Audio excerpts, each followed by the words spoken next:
Aquarius, hi. Welcome to Mr. Queen PH. Titingnan natin ang energies ng inyong kaperahan, money, career, finances ngayong November 2024. So if you're interested in private readings, meron tayong promo ngayong November, 25% discount sa lahat ng tarot reading services. So kapag nag-book ka ng private reading ngayong November, may discount ka, 25%. So, lahat ng information nasa description at sa pinned comment. Paki-check nyo na lang information kung paano mag-book for a private reading. Okay, let's see, Aquarius, what is coming to you ngayong November 2024. Okay, Moth. So moth is about your instinct, your intuition, yung kutob, yung instinct mo magiging malakas ngayong November about, making decisions, or yung observation mo sa paligid mo na if there is something wrong or kailangan mong ayusin, asikasuhin in terms of your career or business. So you're going to be so connected to that, no? Yung instinct mo na yan. At tutulong yan sa'yo para makapili ng best for your situation. So, yung iba, kung mararamdaman nyo na parang, ito na siguro yung sign, ng universe na subukan ko na tong project na gusto kong gawin, or aralin ko na tong bagong skill na to para mapaunlad ko yung career, trabaho, or business. So, you're going to be guided. Iga-guide ka ng iyong higher self to make things work for you. You also have whale. So, this is balance. Maaring mababalance mo yung finances mo, yung oras mo, panahon mo sa mga importanteng bagay sa'yo related sa trabaho mo, mga responsibilities mo sa trabaho, business, or career mo, at yung mga personal projects mo rin. Okay? This is also about communication. So, maaring merong importanteng message or communication with someone ngayong November. Like, for example, merong magme-message sa'yo na hinihintay mong message from a boss, or from a person na in-applyan mo, or a company na in-applyan mo for your work. So meron kang marireceive na message from them, or merong importanteng tao na kakausap sa iyo related sa negosyo na iniisip mo, or collaboration, or business partnership, or even your boss, no? Maaring may offer siya sa'yo na, Aquarius, ipopromote na kita, gagawin ka ng supervisor or manager. Ayan. You also have the ray of light. So this is focus. Focus ka sa yung goal ngayong November. So hindi ka magpapadistract sa distractions sa paligid mo. Maraming distractions. So, for example, yung instead na gamitin mo yung oras at panahon mo sa pag-aaral, pagre-research, pag-improve ng skills mo, yung iba, nagfo-focus sa scrolling ng mga content sa social media.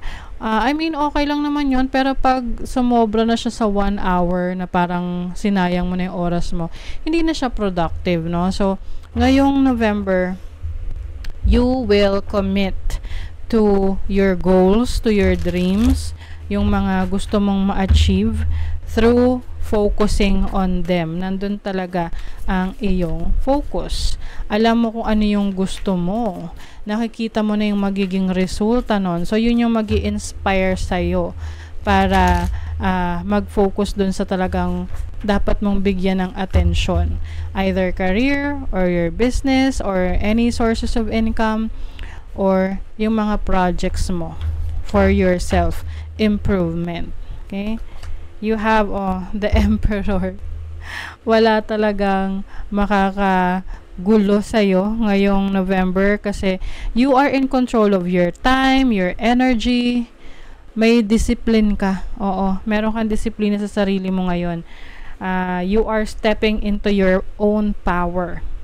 And yung iba naman, like what I mentioned kanina, pwedeng merong promotion or leadership role for you sa trabaho, sa career, sa business mo. Para ano to you are on top of your game. You are someone na parang leading sa negosyo, leading sa trabaho. You have the Ace of Pentacles. So, merong bagong project, bagong source of income for you. Pwedeng online na income ito. Yung iba naman, bagong business na papasukin nyo. Some of you, pwedeng kayo ay mapupunta sa bagong department na kung saan may inspire ka dahil mas magagamit mo yung knowledge mo, yung skill set mo, mas fun para sa'yo yung bagong opportunity na yan. You have the Four of Pentacles, so this is stability in your finances. I think ngayon mas maingat ka sa pag-handle ng pera mo, mas magpo-focus ka rin sa pag-iipon. Itong pag-iipon na to, more on savings for your future or yung mga projects na gusto mong pasukin in the future, like if you want to start a business or pwede rin namang gusto mong magbakasyon with your family.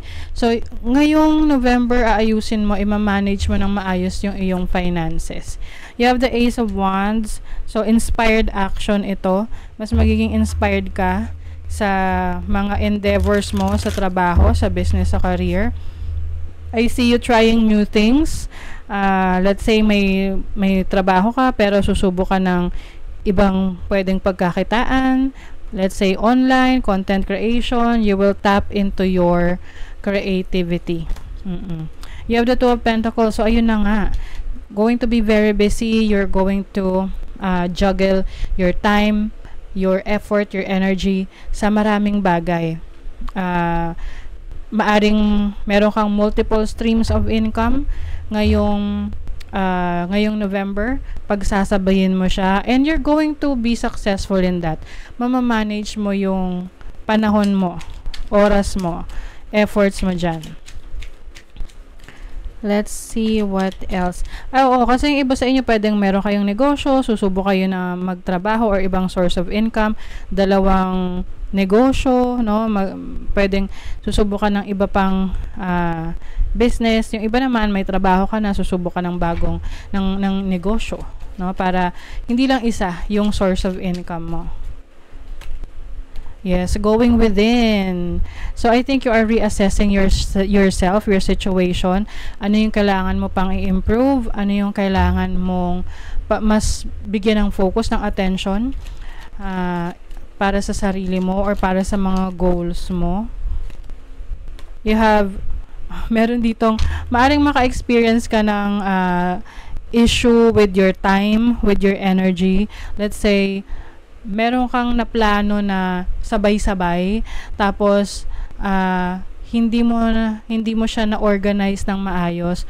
So you may experience parang some stress na sana inayos ko pala, or alam mo yon, parang I see someone na nag-worry siya, nag-aalala siya kasi halimbawa na pagsabay niya yung meeting with someone sa trabaho, sa business, and then another meron pang isang commitment, no, na kailangan asikasuhin.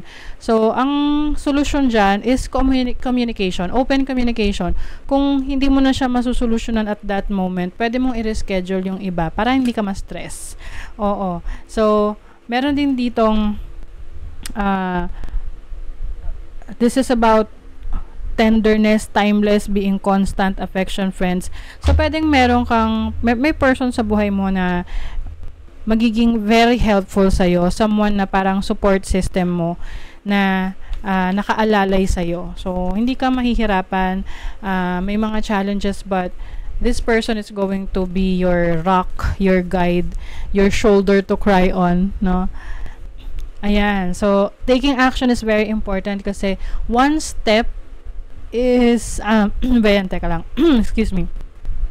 Bawat step mo will bring you closer to your goal. Okay? So, andun yung success, door of opportunities. Hindi magiging madali yung process na yan, but magiging worth it yan the moment na you reach your goal. Okay? So, baby steps are still steps and they're better than standing still. Yes. So, better siya than standing still kasi yung nakatayo lang, walang ginagawang action, hindi nagbabago. Walang nagbabago sa sitwasyon niya. Pero yung isa na paunti-unti, nagtitake siya ng step, then one step closer to success or to the goal yan. Okay?